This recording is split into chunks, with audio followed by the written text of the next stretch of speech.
Well, hello. My name is Marc Matoza, and I am here to host and to present to you the Medical Marijuana Awareness Seminar today. Our subject is marijuana as a treatment for addiction, and I do want to say that this is a subject matter that's very near and dear to a lot of people's hearts. I know it's something that's very serious. If you've ever had someone that's been treated or is being treated with addiction, it's something that it's a serious condition, and cannabis has done a lot. And so what we want to do is we want to be able to go through uh, uh, what it is, how it works, what cannabis can and what cannabis can't do, because I think it's a serious enough subject. But we want to be able to also answer any of the questions you might have. So please feel free to bring those in. I'm pleased and honored to have a co-host, and Arnetra, I'll let you introduce yourself and what you do. And I know you've worked with and treated lots of patients, and so this is I bring in what I call someone who has the scar tissue to help me out here. So please introduce yourself. You're from Harvard. You're from Columbia Care. Awesome. Thank you. Good evening, everyone. My name is Arnetra Shettleworth, and I am the VP of Operations for Columbia Care in Florida. It is a pretty sensitive topic tonight, but one that I think Marc and myself are very ready to discuss and help patients or help those who are listening understand a little bit more about how medical marijuana can help you with a drug addiction. So very happy to be with you all tonight. Great. Well, thank you. What we're really here for is to help people. I always have a philosophy that if we just help one person from these webinars, we've accomplished what we wanted to accomplish. But I think we want to take a little bit bolder approach than that, and we want to be able to offer information. And so I'm going to have a presentation we're going to go through, and we're not trying to make this slideware. What we're simply doing is opening up the capability to have some questions and some framework to be able to answer the questions you might have. So what I'd like to do is go to a presentation here. Hopefully you can see this. I think it's important in getting started is to understand when you're dealing with this subject, and mainly almost all subjects related to cannabis, but especially this subject, it is really important that you consult your physician and you work with them. We don't recommend, we're not going to be handing out medical advice here. That's not our objective. Our objective is to have you work with a physician, and we can suggest some physicians to work with. But more importantly, don't go cold turkey. You've got to be able to wean off, or you got to be able to manage this situation. But it is manageable, and that's the key. I want everybody to understand it's a very manageable situation. So I'm going to stress, please work with a physician. And what we're talking about is the safe use of cannabis. That's what we're trying to do here. We're not trying to provide a whole bunch of testimonials. All we're trying to do is just provide alternatives and research that you have at your disposal, and really come together as practitioners, advocates, patients, students, and that type of thing. Let me start off, if you don't mind, by mentioning when we talk about addiction, what are we talking about? I think it's important to define the problem. Addiction comes in a lot of different forms. It ranges Hey, from. Mark, can I stop for 1 second? You're not on full screen right now. You're in this next slide where. Am I in the addiction slide? Yeah, you're in the wrong slide where, so you don't have it on full screen right this second. Really? Well, okay, let's go back and try to go through that again. Let's try it one more time here. Let's click on here. And then let's see if it comes out and plays. How are we doing? There we are. There we go. Welcome to the wonders of using a computer and technology. So what I was mentioning is there's a wide range of things that are defined as addictions. And I'm not going to go through each and every one of them. I think if you're dealing with an addiction problem or dealing with people who have addiction problems, you kind of know what that's all about. And what we're really talking about when you look at the National Institute of Drug Abuse, talking about people that, why do they do this? It's to get high, it's to relieve stress, it's to improve performance. Peer pressure. It's something that there's a lot of reasons for it. We're not trying to discuss the reasons for it. All we're simply trying to understand is that over time, people build up a tolerance to that particular substance that they're using, and then also it can take as little as literally as little as 4 hours, or 4 weeks to get addicted to something like opioid. And many people who are addicted don't know that they're aware that they have a problem. In other words, it's not an awareness issue they have. They think they're normal.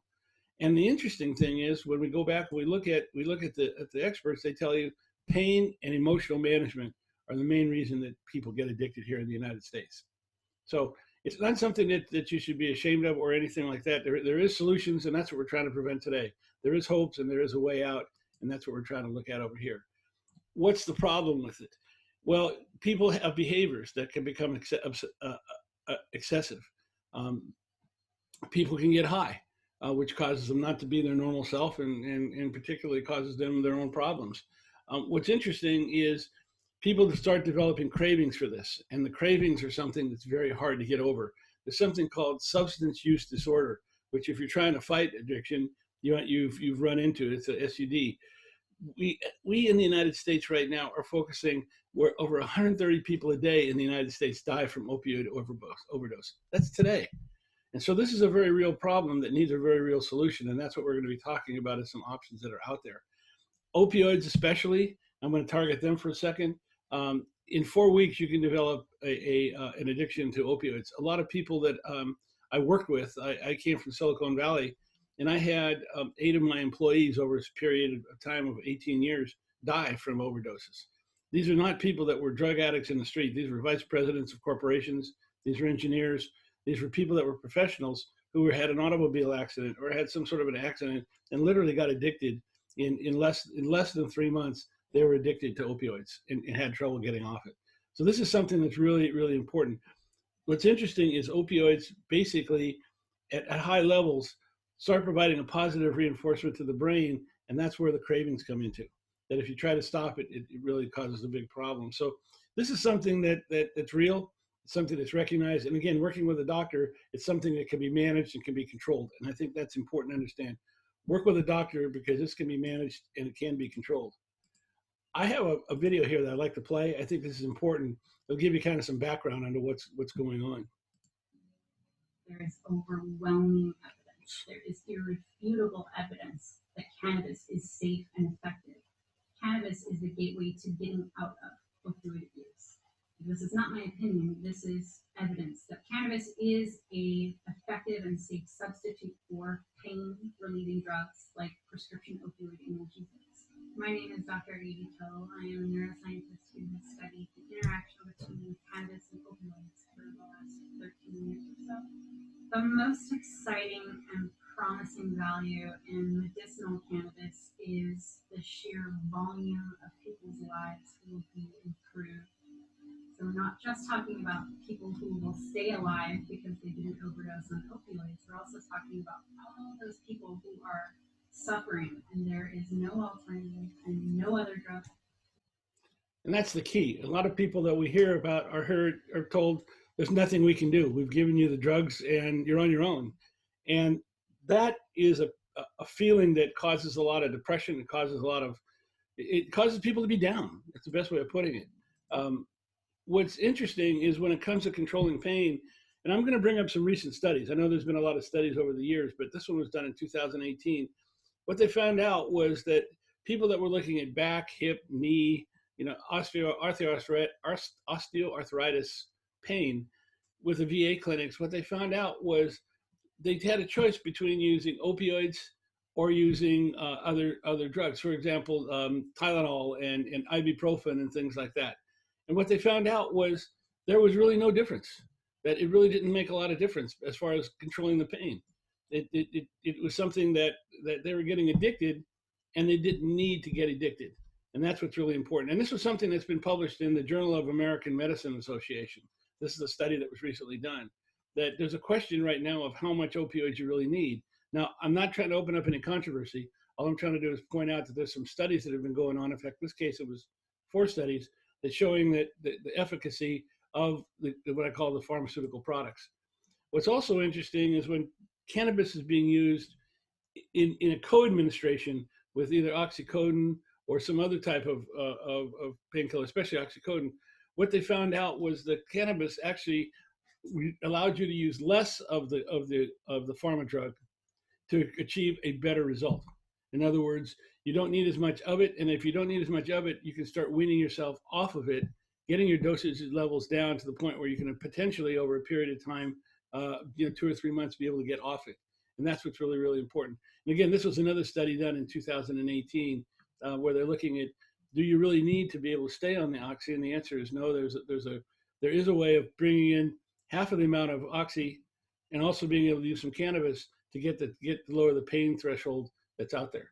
These are important studies. These are things where we're learning more about cannabis, its interaction with pain, and more importantly, a lot of the drugs that are out there. Now, pain is an important Hey, part. Marc. Yeah. Hey, I just wanted to chime in for those listening. I know for us at Columbia Care, what makes our organization a little unique is that we have a lot of research, based findings. Our New York team has been in a research study for several years, and pretty soon all of our research will be published on the efficacy of medical marijuana and what it has been able to do do for the patients. And we're able to see what patients started off with, i.e. either the condition or behavior that they wanted to alleviate, on top of then if there was some type of addiction, i.e. to drugs, or whether it be illicit drugs or either prescription drugs, we're able to see how they were able to either slowly wean themselves off or use less of those opioids. So those studies will be published pretty soon, and it's pretty nice. And then we are in Florida today, so maybe most of you joining are in Florida. Just know there are a lot of other studies going on across the state. University of Florida is involved in a very large study around the efficacy of medical marijuana, so that we will have actual proof to show what it's able to do. That's fantastic. I know you also have some programs. We'll talk about it later on. You also have some programs to help people figure out their dosing and things like that. Is that correct? Correct. Yeah. So we'll talk about that a little bit. But great, thank you. That's good comments. Sanjay Gupta put out a program called Weed a little while ago, and this has something that's important that applies here. So I think it's important that we take a look at this particular video. Plus ingredients. The two scientists know the most about are THC, which is a psychedelic component of cannabis, which makes you feel high. And then there is CBD, cannabidiol, the non-psychoactive chemical. We've told you about this one for years, especially how it stops chronic epileptic seizures in young children. There is also research showing that CBD is particularly helpful when it comes to pain. In fact, CBD can do something opioids cannot. With opiates, you're talking about killing the pain, masking the pain, you're done. Dr. Julie Holland edited the Pot Book, a complete guide to cannabis. With medical cannabis, you're actually not just talking about decreasing pain, but you're decreasing inflammation. That's because opioids do a good job of interfering with pain signals going to the brain. But cannabis works on two receptors, one that blocks that pain and one that decreases inflammation. It's ironic that cannabis can do more than opioids, yet prescription opioids are legal and cannabis is not. Historically, that's kind of something that's something that's very interesting, because what you're seeing here is that we have this hypocrisy going on in the federal government, and it's something that we really need to take a look at addressing. But in the meantime, take a look at the fact that cannabis is effective for controlling pain. Now let's take a look at what some of the feds have to say about cannabis. An anesthesiologist ordered an anesthesiology and pain medicine. I'm chair of the division of pain medicine here at UC San Diego. A lot of the heroin users got their start with prescription opioids. That led the CDC to start taking a look at this. The Center for Disease Control was saying we have a problem. In 2016, the Centers for Disease Control came out with a set of guidelines in order to curb this crisis. One of those was that we need to switch to non-opioid drugs for most cases of chronic pain. The National Academies looked at more than 10,000 studies in humans, only published since 1999, and they definitively concluded that not specific cannabinoids, not isolated cannabinoids, cannabis is indeed safe and effective for the treatment of chronic pain. So the CDC was asking for non-opioid alternatives, and the National Academies has given us an answer, and that's cannabis. And I think that's very important. It's something where I think that although cannabis is not legal federally, we see signs that there are different agencies, and the evidence is basically coming out that show the efficacy of cannabis, especially when it comes to helping with respect to, in this case, treatment for addiction. Now, one of the questions that comes up is it lethal? And this was a chart that was produced by the CDC. I have to tell you, they have not produced one like this since then. And I think a lot of that has to do with the fact that the number of opioids, which is the blue lines here, and the number of heroin deaths is going up, which I don't think they want to talk about. But the most important part is there's this important line along the bottom, which is cannabis, that basically says that no one has ever died from a fatal overdose of cannabis. It's not been recorded since the World Health Organization has been in place.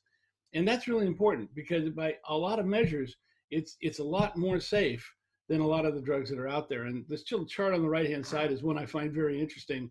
And that is that how much of this particular substance do you have to take for it to potentially be legal? And what it really says is that, for example, if you take one shot of alcohol, one drink of alcohol, and you can feel it, you get some sort of effect, that at 10, you probably are on the verge of being able to cause something that could cause you to die.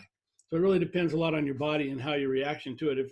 If it takes 2 shots, then that would be 20. But the point is, you could be there, you could get there.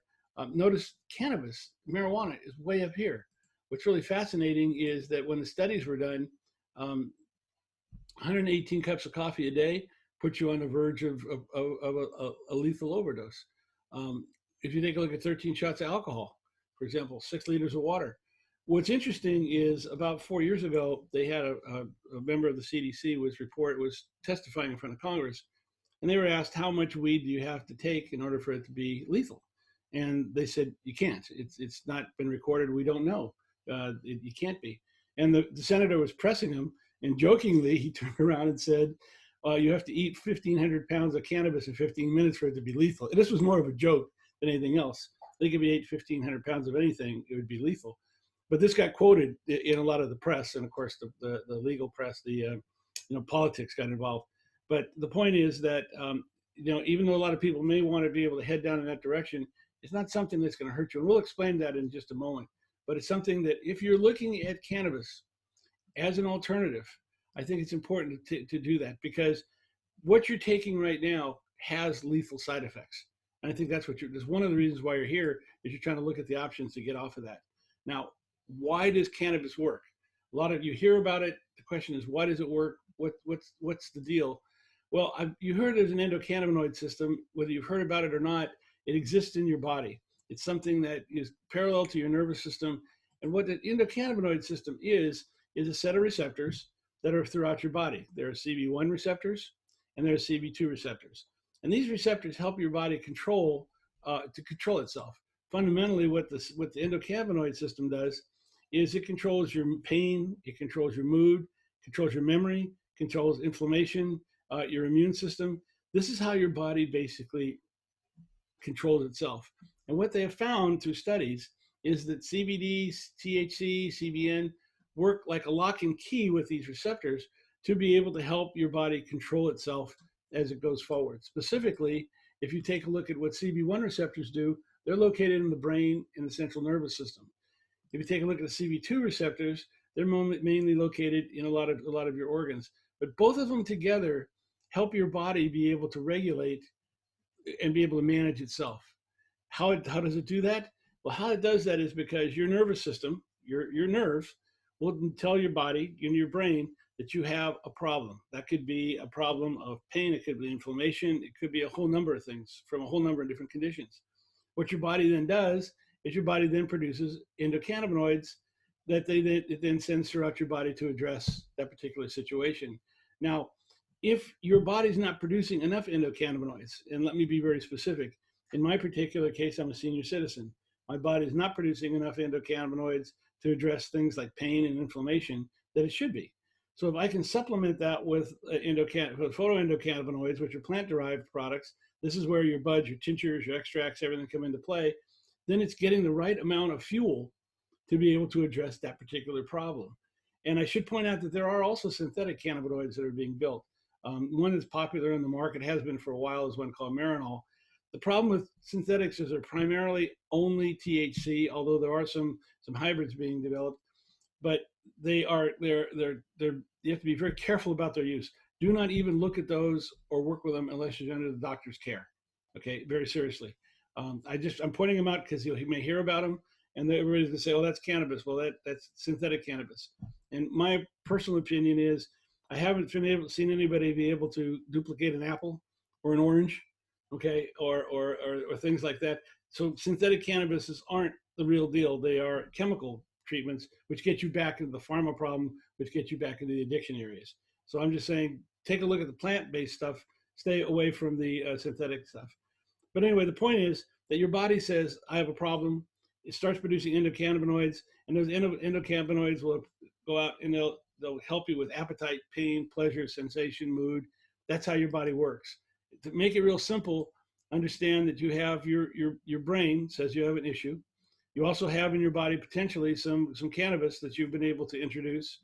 That gets put into your fatty acids. It does not go into your CB1 and your CB2 receptors.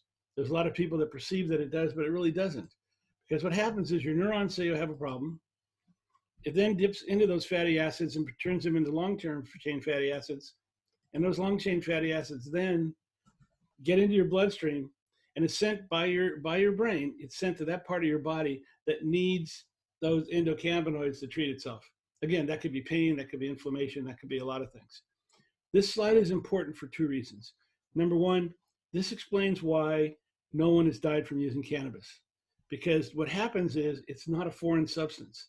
This goes into your fatty acids, your body produces its own medicine, and your body's not going to kill itself.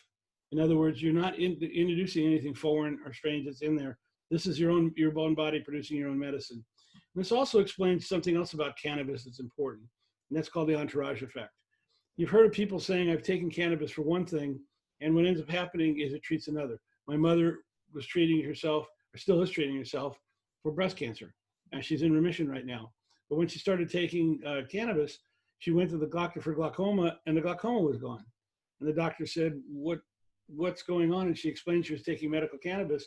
And he said, yes, the cannabis is very good for glaucoma. So she solved another problem that she had by basically using medical cannabis. Your body knows where your problem is. Your body will produce its own medicine. You don't need a doctor to tell your body where your problem is. Your body knows. And cannabis helps it be able to go over and be able to address that. And you've probably seen that a lot. You've probably seen that a lot you've probably seen that a lot at Columbia Care, where you've had people come in and they've come in for one issue and they've been helped with another. Is that right? Absolutely. We see it very often. I would say, I wanted to jump back just a little bit, Mark. And on the comment for Marinol, I just want to reiterate that is definitely something that you should be under a physician's care. It is not just marijuana. So remember, you should absolutely be under physician's care. And something else about that endocannabinoid system and those receptors, just understand there are receptors all throughout your body. And the endocannabinoid system and the medical marijuana are working in conjunction. And sometimes we're able to see that things get turned on that have been shut off. In the simplest form, there's things that may not be working properly, and the connection, right? That's really what you're hearing sometimes. That connection, that brain connection and that receptor is off. And that medical marijuana is helping shoot, almost we're helping fire some neurons to it. It's helping turn some things back on. And that's maybe what a lot of people may experience, or that's kind of what people hear is all of a sudden something just started to feel better and they're not even sure how. It's just all of a sudden they felt something that they hadn't felt in years. So it's definitely an option for those who are trying to get off of opioids. Yeah, that's why we hear a lot in this industry, people will say, I got my life back. They not only treated the issue that they were addressing, but they feel better, their whole body feels better. And that's that entourage effect taking place. How effective is it? There's a lot of studies, and you'll get, as a follow-up to this particular webinar, you'll get an email, and it'll list of all the research studies, as well as some articles, and you'll get a copy of this video, as well as the presentation. But there's been a lot of studies going on, and I really addressed the ones recently in 2018 and 2020. But what you're finding is that it's been shown over and over and over that cannabis is a way of getting out of addiction.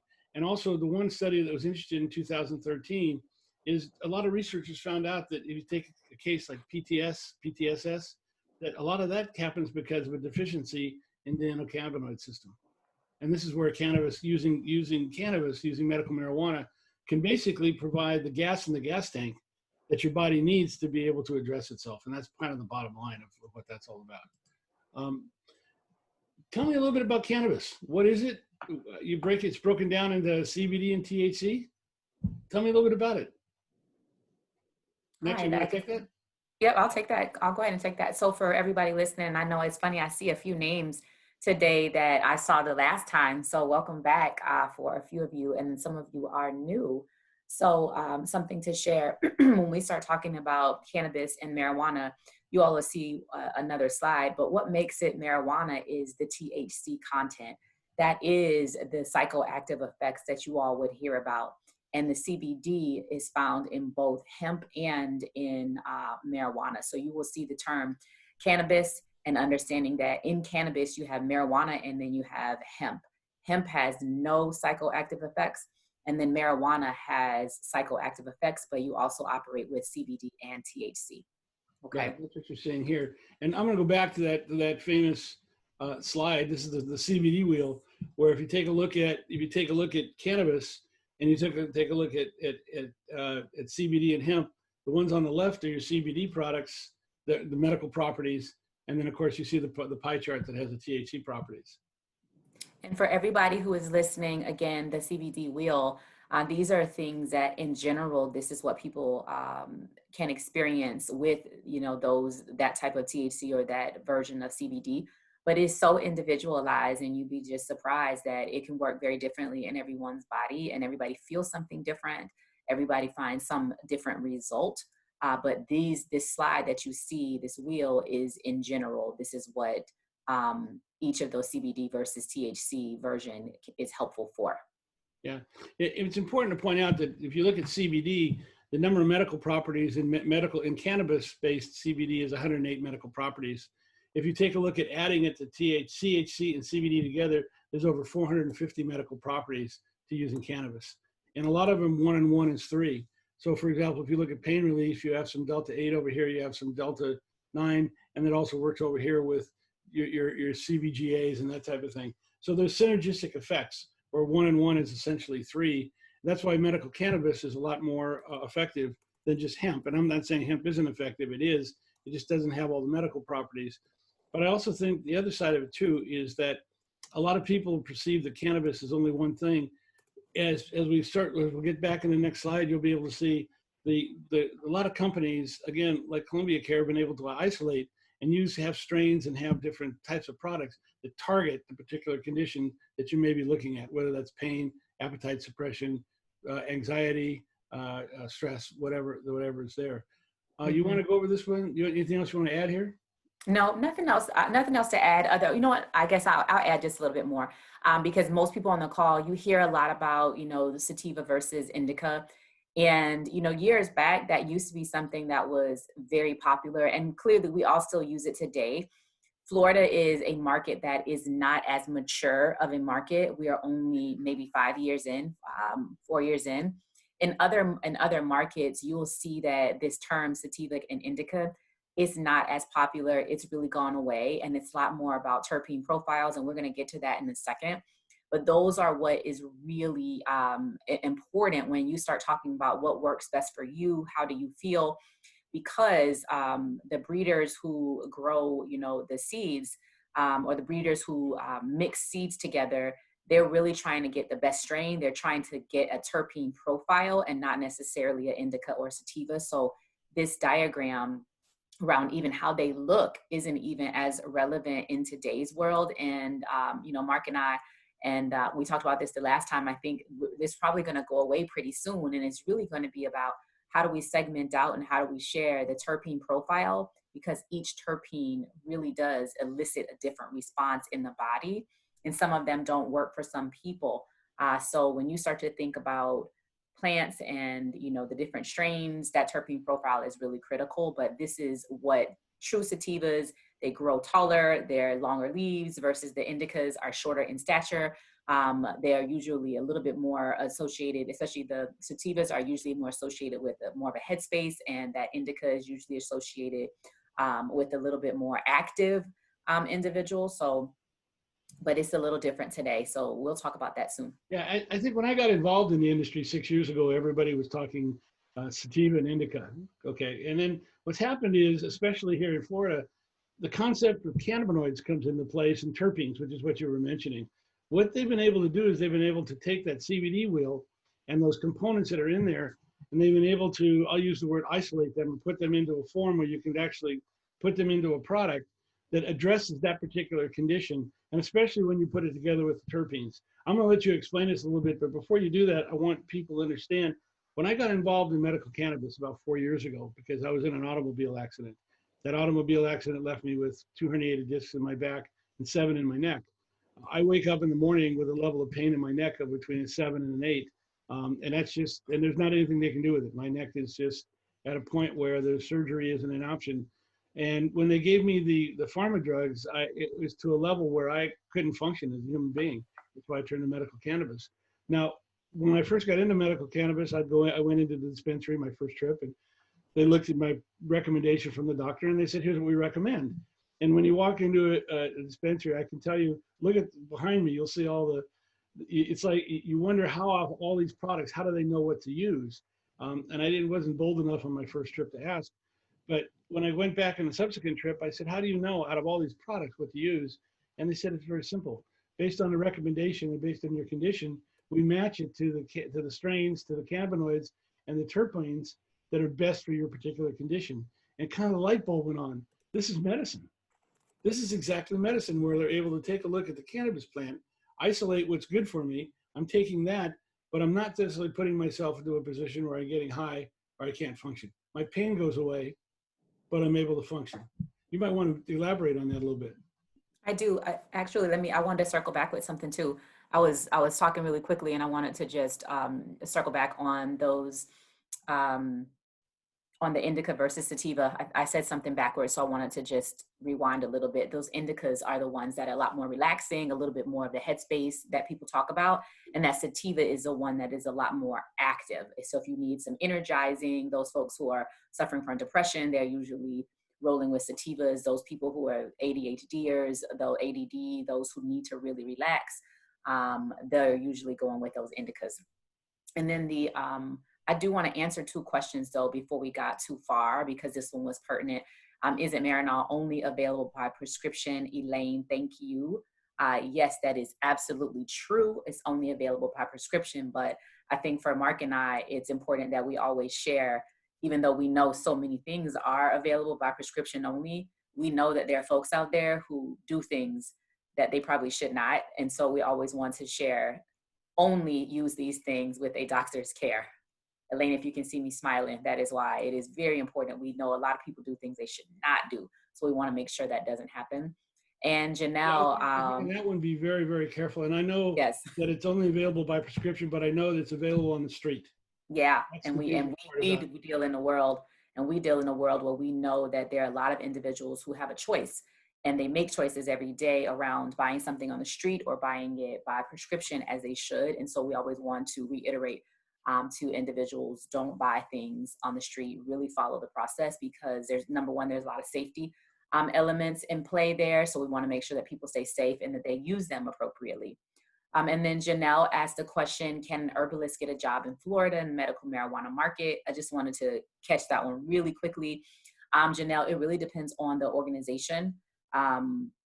We have a lot of medical marijuana license holders in Florida, probably more than 18. And everybody looks for something very different. But I think for many, at the end of the day, it's about who is really in it for the right reason, who can really share the right message with the patient, who can provide the right service. So we have folks who are from all different skill sets, whether they are herbalists, we have folks on our team who are true chemists, biologists, who are horticulturists, whether they're in cultivation or in dispensaries, and then also retail folks, sales, pharmacy. So there's so many different ways that you can join the organization. So if you're thinking about it, definitely reach out. I think one of the things I found about most of the people in the industry that are successful is that they have a kind of a thirst or a yearning to learn more.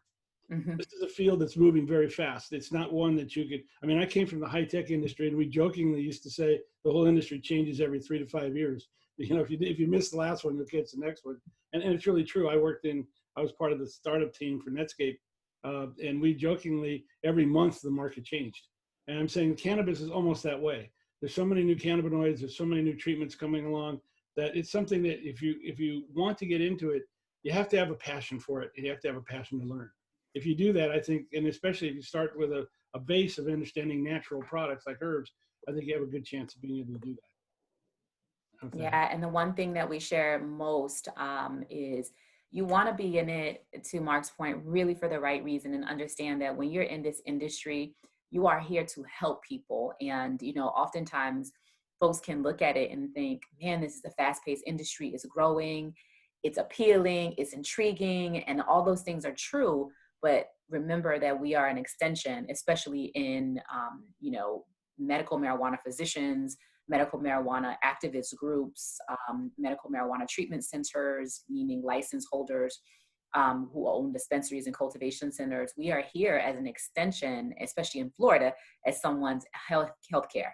So while this is not a rec market, it is a medical market. So at this point, we are an extension of healthcare, and it means that we are here to service patients and help influence and impact their life. And so it's really important that anybody who joins, you know, these organizations, that you understand that that's really what you're here for.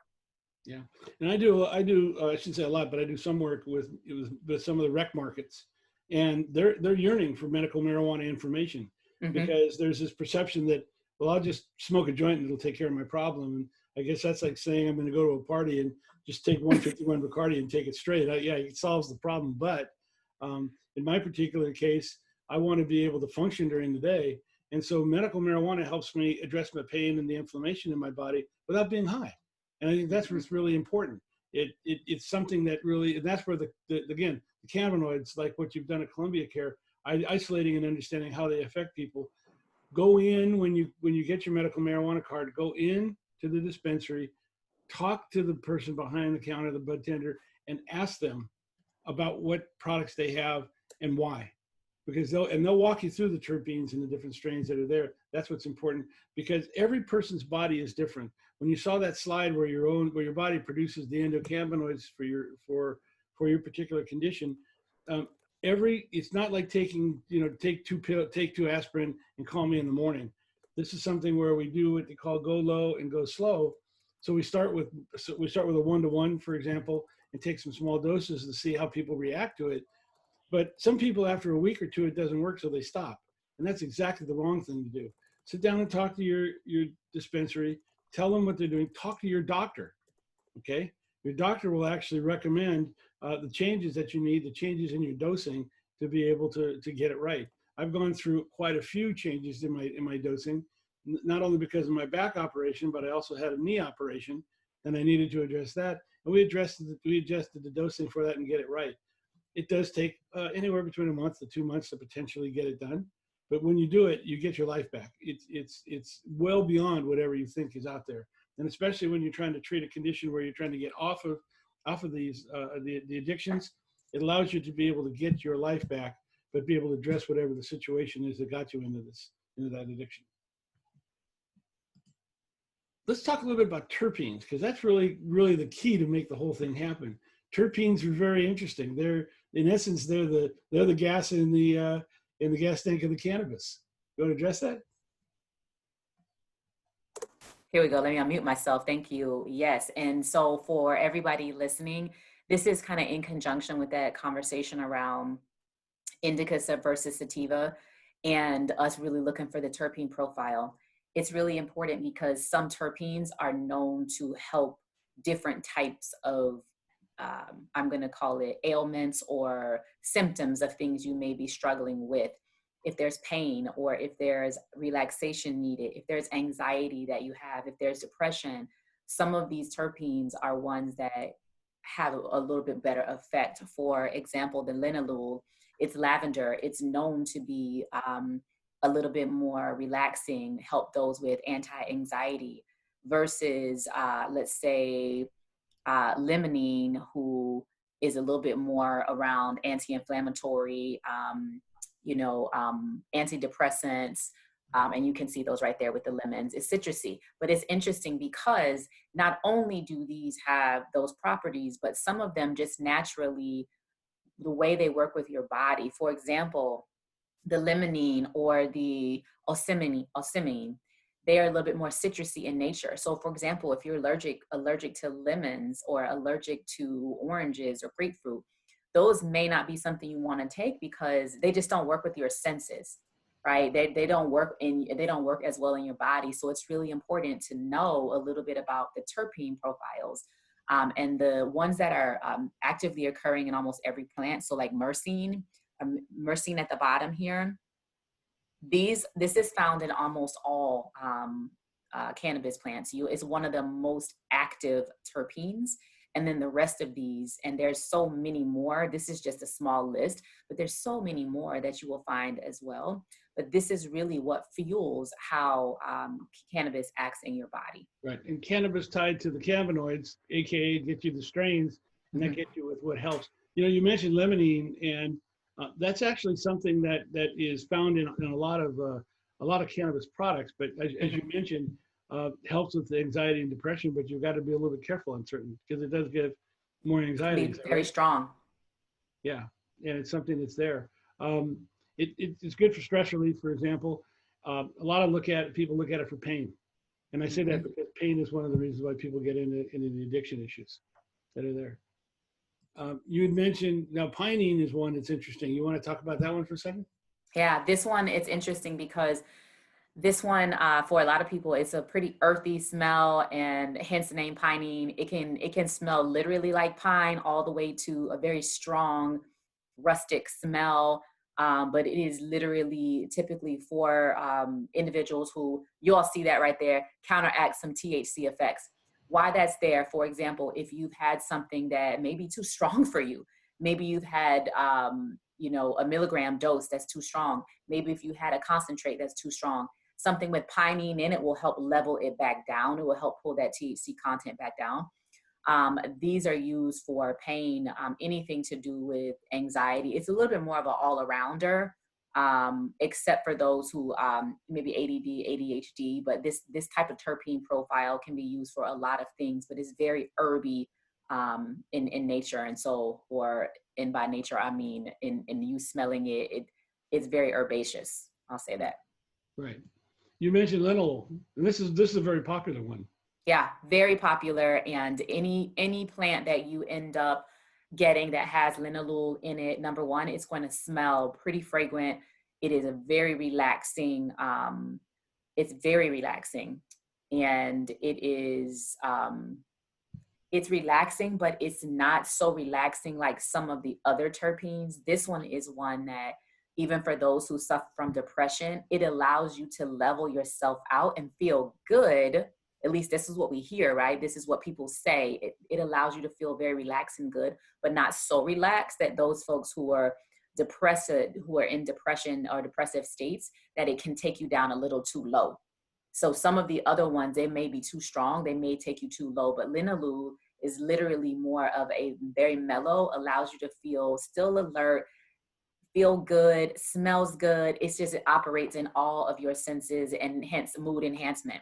It is something that should make you feel very happy, but not overly chatty, if that makes sense. This actually parallels a lot the aromatherapies. Yeah. Lavender to relax and things like that. Mm-hmm.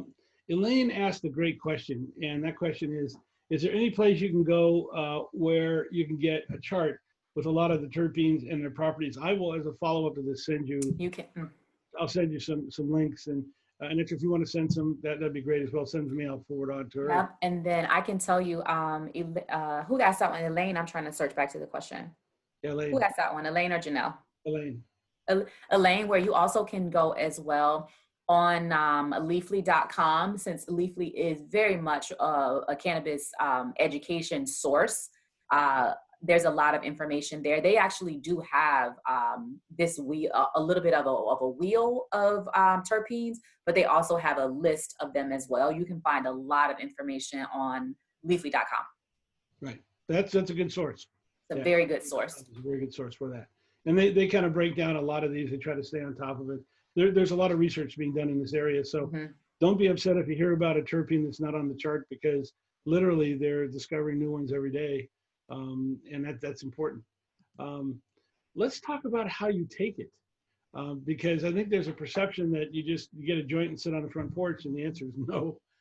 There's a lot of different ways you can take it. I think we're so far past that it's crazy, but there's a lot of different ways to take it.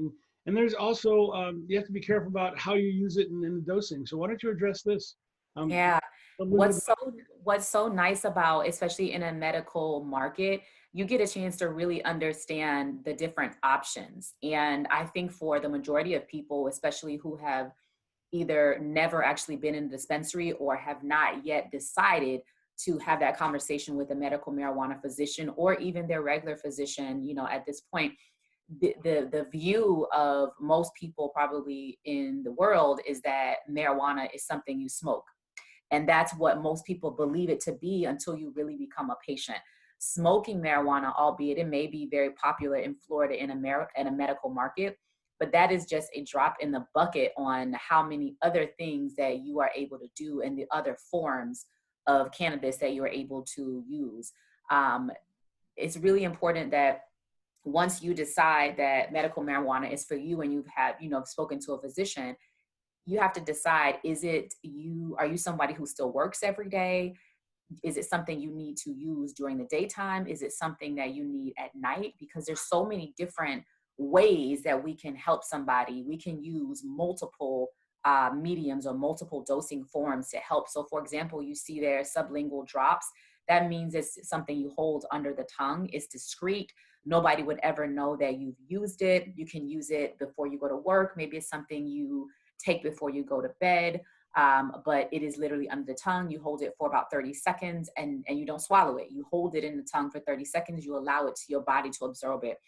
Vape pens, I think people see that a little bit more often, so I think you're familiar, but there are different types of vape pens. There are vaporizers, there are vape pens where you literally inhale liquid, and then there are other vape pens where you inhale a substance. You may inhale actual ground flour, or you may inhale a form of a melted concentrate. So there are definitely varying different types of vape pens and then vaporizers. Capsules, I think everybody knows what that is, but maybe many of you may not have realized that medical marijuana comes in the form of capsules. It's a great way to function kind of on a longer term basis, maybe something you need throughout your workday. We have folks who may take, for example, a vape pen or either a vaporizer or either some type of sublingual drop before they go to work. And they also take the capsule because the capsule will have a little bit more time before it takes into effect. So they need something quick, and then they need something that's going to last throughout the day. So they use a combination. Edibles, I'm going to talk about that. Florida does sell edibles, even though it is not in a medical form. It's not a medical market, but we do sell edibles within certain dispensaries. You do have to show how you use it medically. If you ever travel outside of Florida and you go into a recreational market, very important that you have a great understanding of what is in an edible. You can see it in the forms of things that look like lozenges or that look like cough drops. You can see candy versions. You can see brownies, cookies, and I think those are the things that people probably associate a little bit more with it. But you need to absolutely know what is in it, meaning how many milligrams per dose.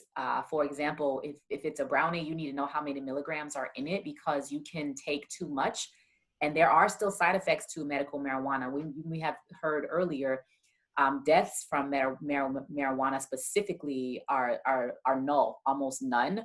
However, you can have side effects, i.e. hallucinations. There are other things that can take place if you take too much, which is why typically you need to titrate or start very small. So if you're eating a brownie or a piece of candy, you need to know how many milligrams are in that and start slow. Very important, start slow. Topicals are exactly what you think they are. We need immediate relief on the skin. Usually those folks with arthritis, some type of quick pain, even for some that have a bump of some sort, they've used it for that. Patches allows you to have something that either is time released or something that's a little bit more immediate. It's a patch you put on the skin. Skin is super porous. Things will go into the skin pretty immediately. So as I said, it's discreet. You can use it throughout the day. They have sprays, and those sprays are still almost a sublingual type of spray that you use. Clearly, flower means smokable flower, and I think everybody's a lot more familiar with that. And then you get into concentrates, crumble, shatter, rosin. Those are things that are typically for a more experienced user, but those can be used again in a vaporizer form, melted, and used in a lot of different ways. Yeah, I think there's a couple of things. I can make some comments. Sprays, the question is, why were they developed? They're developed for a lot of especially the kids that have epilepsy and people that are having seizures. You can spray this in their mouth, and it brings the cannabis right into the blood system and really starts seeing immediate relief. And that's what has been put together about. It's not as popular, but it's really important for a lot of people with various medical conditions. I have a condition, as I mentioned, I wake up with a level of pain of a 7 or an 8, and literally within 3 minutes, my pain level is down to a 1. And I do that by mixing a couple of these dosing forms. I take my sublingual drops when I get up. They're right on my nightstand. The first thing I do is I hit that. It takes, in my case, about 20 to 25 minutes for those to really work. But I also have a vape pen, and I take 1 or 2 hits out of the vape pen, and literally within a minute or two, my pain level drops from wherever it is, a 7 or an 8, or down to below a 1 or below. It's amazing how it works. And the first time that happens, I remember saying to my wife, "This is just crazy. You know, what's going on?" And again, when I did it even this morning, I just find it absolutely amazing. You can mix and match these. So I can use the pen to get the immediate relief. And then when the drops kick in, the drops will last the 4 to 6 hours that I need to be able to take me to the middle of the day. Now, in my particular case, because of my pain level, I have a morning, midday, and an evening regime of cannabis, but it's something that allows me to be able to control the pain during the day. And for me, that's really important. Yeah. And something else we didn't mention yet, I almost forgot. And then we also have suppositories. Those are a pretty immediate route. And for a lot of our patients with Crohn's disease, IBS, any type of GI tract or intestinal issues, endometriosis, and this is what we've seen, prostate cancer, cervical cancer, any type of uterine wall issues, even just lower back pain. Those are the individuals that we have seen request those. And they're pretty immediate. And so that's just another route. And it's not the one that people talk about most, but it is one that will work pretty quickly. It's one of the fastest other than sublingual drops. Right. And I think we got a question from Elaine, jump back, about Keith. So let me talk to you a little bit about Keith. Is basically, depending on where you get that from, there's 2 different kinds of Keith. There's a Keith rosin that looks a little looser, like you could pick it up and sprinkle it. And then there's a little bit more of a compacted Keith that looks tighter, like a puck. And they are a little bit different, but nonetheless, you can use them very similarly. Some people just like a different form. But in Keith, you can use it in so many ways. You can use that and crush it in food. You can use that in vaporizers. You can use that. Some people who like to use smokable flower, if it's in a pre-roll form, you can mix the Keith on top of it, and it actually will make it a little bit stronger, and it adds a little bit more of a terpene profile to smoking. It has a little bit more potency to it as well. So lots of different things that you can do there. Yeah, I think Keith does have cannabinoids and it does have terpenes in it. That's what's important. Yep. The main difference is it's the form. And in other words, what it is it's a resin. And it's that resin, it's a glandular, it comes from the glandular part of the cannabis plant, and it comes out as a resin. And like they package it in a number of different ways. I think it's more, medical cannabis is more controllable, and you can get more medical properties out of it. But Keith is definitely something that's something to take a look at. Yeah, and I will tell you that any of the things that we talked about around Keith, rosin, crumble, shatter, when we start to get into, those are called concentrates. Those mean exactly what you think. They're concentrated, which means they're a lot stronger, and you need to use a lot less. Mm-hmm. So we have to be pretty important that you really start small with those, because of the way that they are produced. They are extracted basically from, in its simplest form for anybody who doesn't know those processes, it's basically extracted from medical marijuana, and it's the pieces, and it's those pieces that are some of the highest potency pieces. And so they are very strong. So it's important that you use a little bit at a time until you understand how it affects you. But you definitely need to research that. Right. But again, it's more for somebody who's more of an advanced user. Mm-hmm. I think the beginner is not, I don't recommend heading down the crumble or shatter path. Concentrate path. Yeah. Yeah. But once you understand, once you get a regime that works for you, once you understand your tolerance to THC, once you understand what works for your body, you know, these are products that could potentially help you dial it in. And that's where you need to sit down and talk to your dispensary that you come into Columbia Care, and they'll help you dial that in. That's what's important about that. And the other piece to note is maybe some of you may be on the call, or maybe you're listening later, and maybe you are someone who takes care of someone else. You're a caregiver for maybe a sick teenager, a sick child. You're a caregiver for your parent. These are why some of these other forms really do exist. Sublingual drops. It's very easy for you to assist someone in using those. If they are someone who can't swallow, this is where some of these other, the sprays come into play, because you don't necessarily need to swallow it. The suppositories, that's where those come into play, is someone who potentially cannot swallow, somebody who doesn't have a level of control with muscles and being able to get things down. So those are some other options and why those exist, but they are great for those who are individuals who care for others. Sure. And a now, patch. one other question about concentrates. What about concentrates in a syringe? Oh, yeah, we didn't talk about that. Sorry. And those same RSO syringes. RSO is the Rick Simpson oil, and it literally is more of a full spectrum. It's darker in color. And then you see syringes are typically a little bit more distillate. They can still be full spectrum, but it means you don't have all of the plant materials. So you see a lighter color. That's all it means. It is just a process. And so they're two different processes, but those can be used in a vaporizer pens. They can be used in a vape pen, then in vaporizers.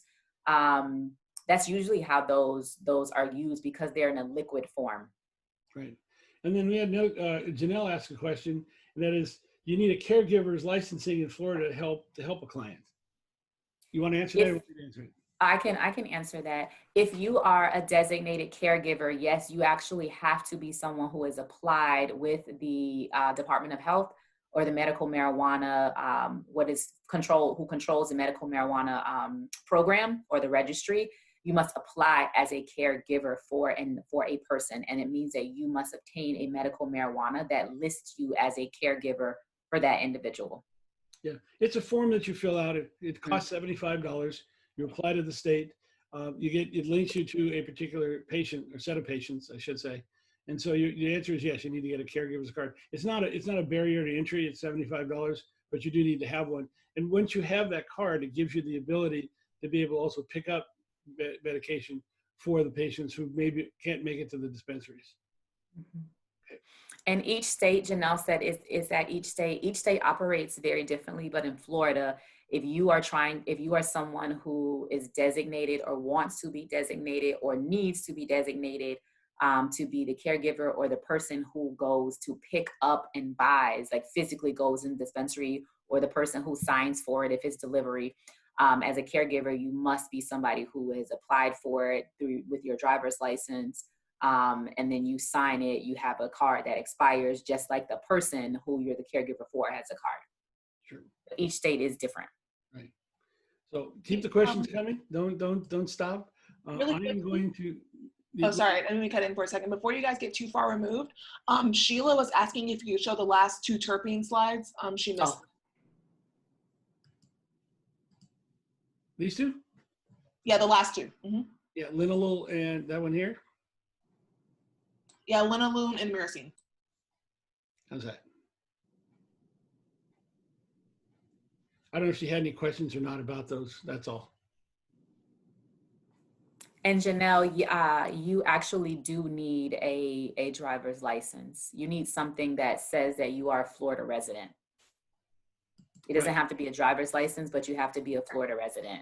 Well, either that or you have a bank account, or it could be a bill from a utility company that's more than 30 days old. Yeah. If you have a rental agreement or a lease agreement, Okay, obviously if you own a home. So those are the forms of IDs that are out there. You don't necessarily need a driver's license per se. And it must say, and that's why I say Florida something to show a Florida resident, because even that bill, you have to show that you live here for 6 months out of the year, I think. Right now it is to show that you are at least a temporary resident, but you have to have something that shows you are a resident of the state. And I think Sheila said the first 2 slides. Oh, the first 2 slides. Okay. Well, Yeah, first 2. Let's go that here. Let's go back to the beginning. Back to the beginning. She said, yep, lemon. So limonene. Yep, back to the start. Okay. And is there any particular questions? If you put any questions we can answer? And if Sheila can bring that up. Okay. I think she's trying to probably take a snapshot. So she probably just got the limonene. And then it's the pinene, I guess, that she was missing. Yeah, I don't have my chat thing. Yeah, you will get a copy of these slides and you'll get all the follow-ups that are there. But yeah, the answer is I hope that helps. And then hopefully this one, the pinene. Mm-hmm.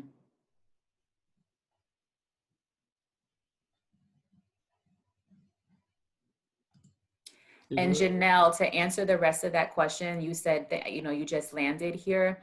The first step is you actually have to, whether you're, if you want to be a medical patient, you have to have a medical marijuana physician first, saying yes, and then you apply for your medical marijuana, be on the registry basically with the state. And then for the caregiver, then it's the second part of that process, which is you all both have to apply for the state.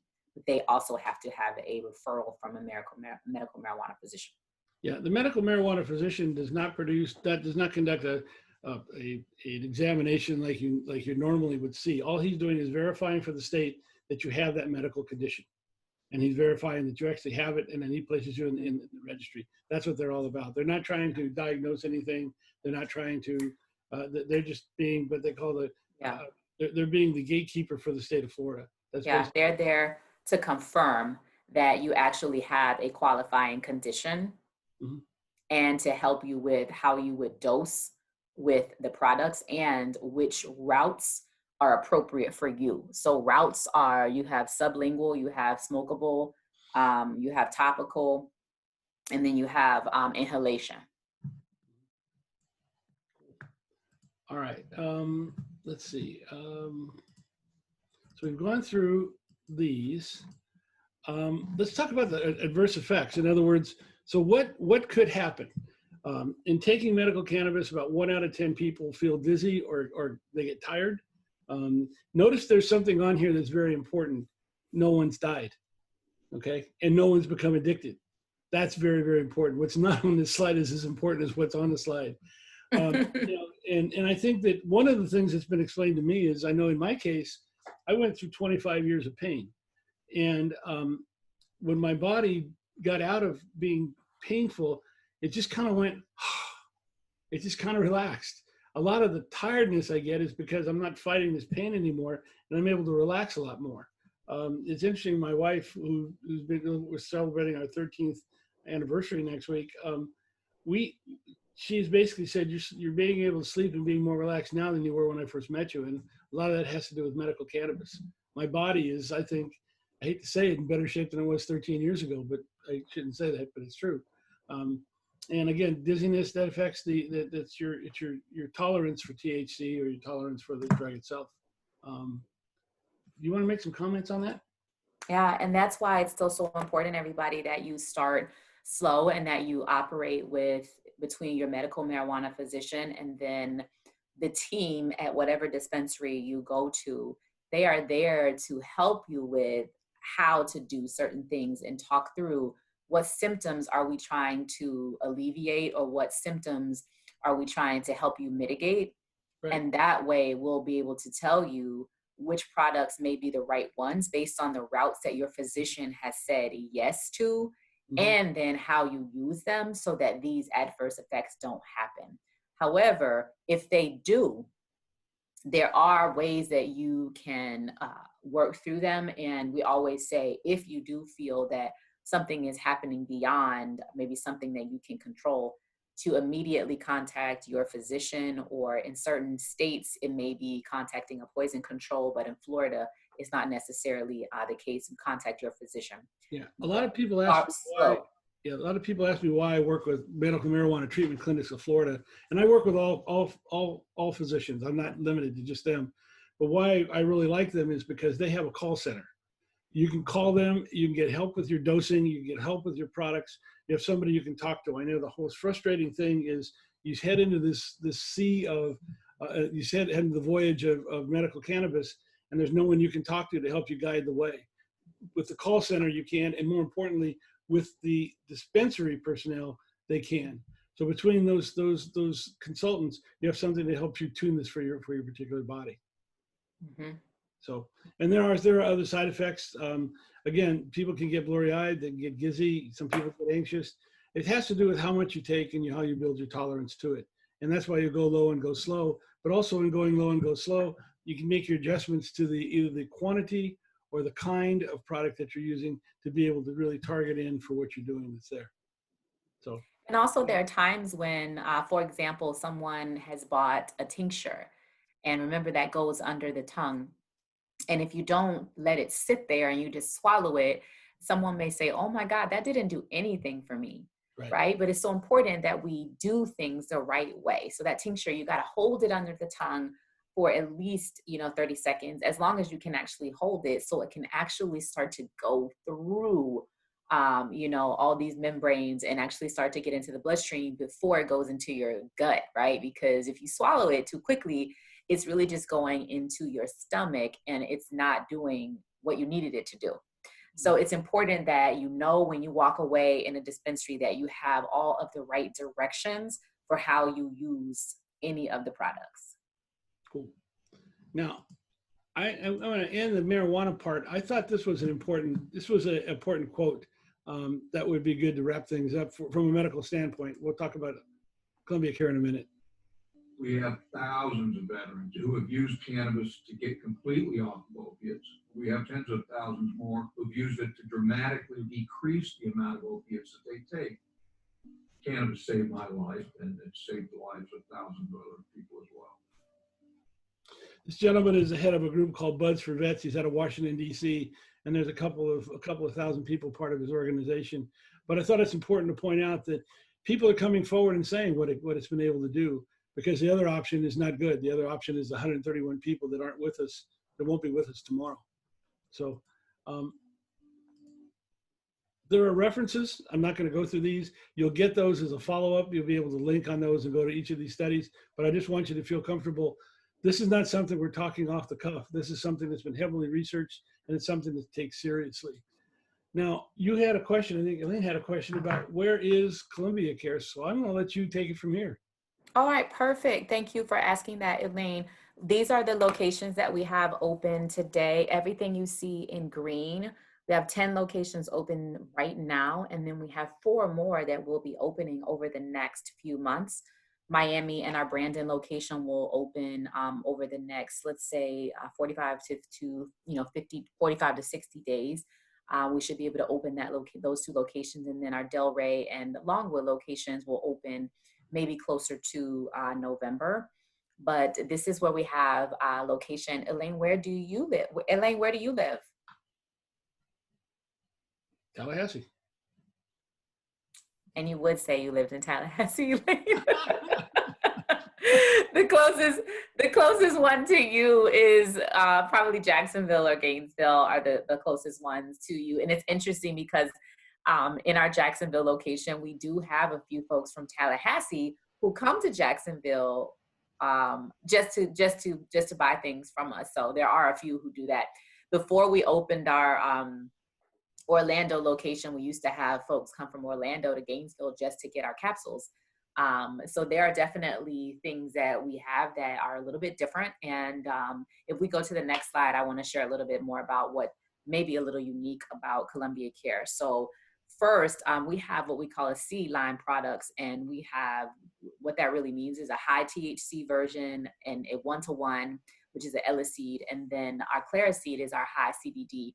And what makes that seed line different from other competitors is the way we formulate. And so that formulation comes in capsules, tinctures, and vaporizers or vapes. And what makes it unique is that we formulate to the ratio. So it's a 20-to-1. It's a 20-to-1 and a 1-to-20 and then a 1-to-1. And what that means is each time someone buys a Theraseed, a Eliseed, or a Clariseed tincture, vape, or capsule, it's exactly the same product because we formulate it to the ratio and not to the plant. Just like when you grow, if some of you grow, tomatoes, maybe you grow herbs in your house, or you buy things from the store, maybe you garden. The genetic profile of something that's exactly the same, tomato to tomato, cucumber to cucumber, roses to another set of roses, medical marijuana to a strain, the same strain to grow it this time and grow it next time, they're very different profiles.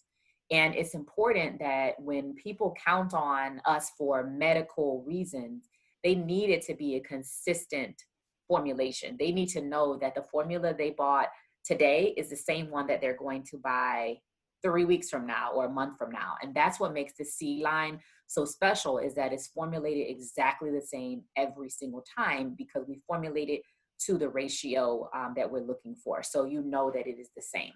And it's a hybrid mix. So each time you know it's exactly the same. Now, some of our other products that we have as well, and we can go to the next slide. Sure. We do offer, and something that's also unique, those vapes, we offer MCT-free vapes. And so that's a big deal. I know that's been a hot topic for months, maybe about a year, around vaporizers and are they safe? Our vapes, we do have MCT-free vapes, which means that in the vape itself, it's only cannabis and terpenes. That's it. All right. Not every competitor on the market uses that. It's actually maybe only 2 or 3 competitors who sell vapes that only have cannabis and terpenes. So that's a pretty big deal. We also do offer smokable flower, pre-rolls. We do sell kief, and we do sell suppositories. What's unique about the suppository for us is that it is the smallest that you can buy on the market. It is actually in the market, it's a child-sized suppository. So it can be used for both children and adults.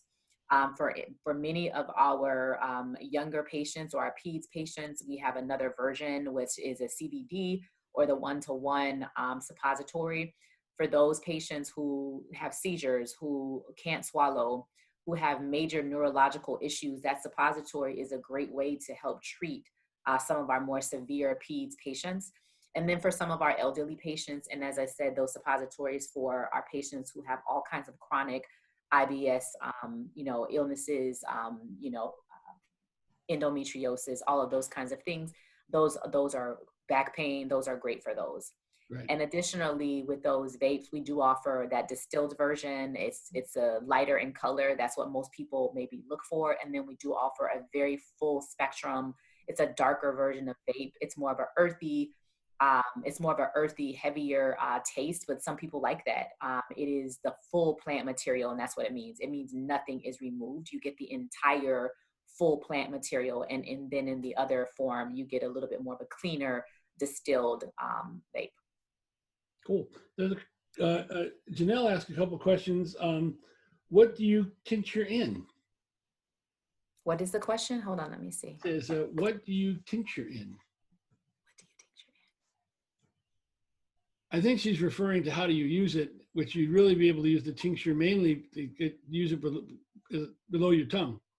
I want to make sure. Janelle, do you mean the actual physical container? Like, do we put it in do you mean the physical container, or do you literally mean what do you use the tincture for? I was looking to see if she could reply fast. She also asked, do you supply dispensaries outside of your own franchise? All right, perfect. In Florida, so 2 things there. In Florida, you actually cannot do that. Florida is a state of what we call vertically integrated. So it means that anything that a company produces, you can only sell to your own team. So you can only produce items and sell them under your own brand name. So we cannot wholesale, we can't franchise or anything like that. In some of the other states we operate in, because Columbia Care operates in 15 other states, we can do that. You can wholesale. There's a lot of vendors associated with it, but in Florida, no, you can only use your own products. Yeah, we're kind of vertical in that particular. It's called vertically integrated. Right. And then there was another question there. She said, well, she's talking about full spectrum. She wants full spectrum products. Got it. And so I see you here, Elaine. The full spectrum is, what did you say is a full spectrum instead of the lighter one? All of our, I would like to have full spectrum if possible. Sorry, I just missed. Okay. The full spectrum, we have a vape. It literally is called full spectrum vaporization oil. And believe it or not, our capsules, our full spectrum vape, and the tinctures are all full spectrum. And what that means is it's the entire plant material. It means that when we take it to extraction, we take the entire plant. It means nothing is taken out. So that's why you see it in color. It's a little bit darker because you have all of the phytonutrients in it. Everything is there. So it's a little bit darker versus a distilled form. It's just a little bit cleaner. It doesn't have this, it's a little bit sweeter taste versus the full spectrum. It's more plant material. So you get it's a little bit thicker, it's a little heavier, and it's more earthier in taste. Yeah. She asked you, how do you extract? What's your extraction? That is a very, and so that's a pretty complicated question, but extraction is involving a lot of steps. But typically there's ethanol extraction, there's CO2 extraction, and there's butane. I don't know that we have anyone in Florida that uses butane. I don't think there's any license holder in Florida that uses butane, but it is popular in other markets, and maybe more mature cannabis markets use butane, but it's combustible. So many people do not use it. It's butane. You need fireproofing and all kinds of other things, but ethanol extraction is what we use, and there are 7 steps basically in that process. And mainly the last step is one that looks like a big chemistry set, where you literally wheel it around in ethanol, and basically that ethanol is burned off, and what you're left with is a liquid, and that liquid becomes what you see that is used for the vapes, the capsules, tinctures. And then if you want it to be the lighter distilled version, we use another machine that will distill it for lack of a better term. Good question. Excellent question. Yeah. It's a lengthy process, everyone. Right. Ending this particular webinar, or wrapping it up, I think it's important that, first of all, point out, consult a medical doctor. I cannot emphasize it, especially in the case of treating, using it for a treatment for this condition. It really makes a lot of difference. But there's also things, what I call basic self-care. I mean, take care of yourself. Watch your diet. Use animal and music therapies. Again, if you're into meditation and mindfulness, the one thing about cannabis that I've learned is you listen to your body. Your body will tell you what you should be taking, how much you should be taking, and how tolerant that you are. I know that everybody says, well, my doctor will tell me. The doctor I know is called my body, and my body will tell me what works and what doesn't work. And, it's something that's very, very important. And the other thing I'm going to say about this is patience. Okay. Try something, give it a day or two, give it a week or so, have patience. Where I've seen problems with patients in medical cannabis, unfortunately, the use the word patient and patience, is when they have no patience at all. Example is when we gave my mother some edibles because we tried to make it easy for her to be able to consume cannabis. Mom, who's a good Portuguese Italian lady, has the patience, has none. We told her, take some and wait a half hour. We'll see what happens. After 5 minutes, when it didn't work, Mom took more. Mom ended up eating the whole brownie. She ate a couple brownies in that hour. And we told her, don't do that. But you have to have patience. Give it time. Let your body work. Let your body do its job. And it will work very well. Just have some patience that's there. And if you need some immediate relief, that's what the vape pens, that's what the topicals and things like that are for. It's out there. And you have to give, and that's why it's important to know which route you're really trying to use, and then that you use the route the right way, or that you use the product the right way. Because if you don't use it the right way, remember what I said for that tincture. If you don't remember anything we say, think about it, that tincture example. If you just swallow it, your receptors never had a chance to get it because you swallowed it and it went into your stomach, into, you know, stomach acids, and it's going to go through your intestine. You never had a chance to absorb that. Right. But that tincture, if you let it go, you sit it, right? It's mucosal membranes. It's going to sit there and you're going to be able to absorb it. And that way you'll be able to give yourself enough time to understand how things work, but understand that these aren't as instant, especially depending on which route you use. Something like a suppository, especially a Theraseed or a higher THC content item in a suppository form, in a patch, you're probably going to feel it immediately. A vaporizer is probably immediate. You're going to notice something. But maybe in a CBD form, it takes some time for your body to build up. And remember, it's trying to attach to receptors. And for many of you, the pain that people feel, those receptors are not really connecting right now. And so you're trying to get them to connect. So you have to give it some time for something to work. You have to give it a couple of days, give it something a week. Yeah, let your body do its job. Give it the medication that it needs and let it do its job. I think it's a good time to wrap up the webinar. Is there any comments you want to make? And actually, Nothing. Yeah, okay. nothing else from me other than to say thank you all for allowing me to join again tonight. And again, Columbia Care, we're in 10 locations. The slides will be sent out. Marc and the team is going to send those out. You can always reach out to me or reach out to any of my team in those locations. They will be very happy to answer any questions that you may have. And just thank you for allowing me to join. Oh, our pleasure. And we're going to also have this up on YouTube. We have a YouTube channel that you'll be able to look at. You'll be able to look at the, again, in the follow-up, you'll be able to look at the slides. Again, I want to thank each and every one of you for coming in here. This is important. I know it's something that is near and dear to a lot of people's hearts. And again, if we have one person that this has helped, we've been successful. That's what's important. But please feel free. And I really recommend going in and seeing Columbia Care because they're doing a lot of good work. And they're working very hard, and there's something that might be a good resource for you to help you with your particular situation. Again, thank you very much, and I do appreciate your time. Thank you.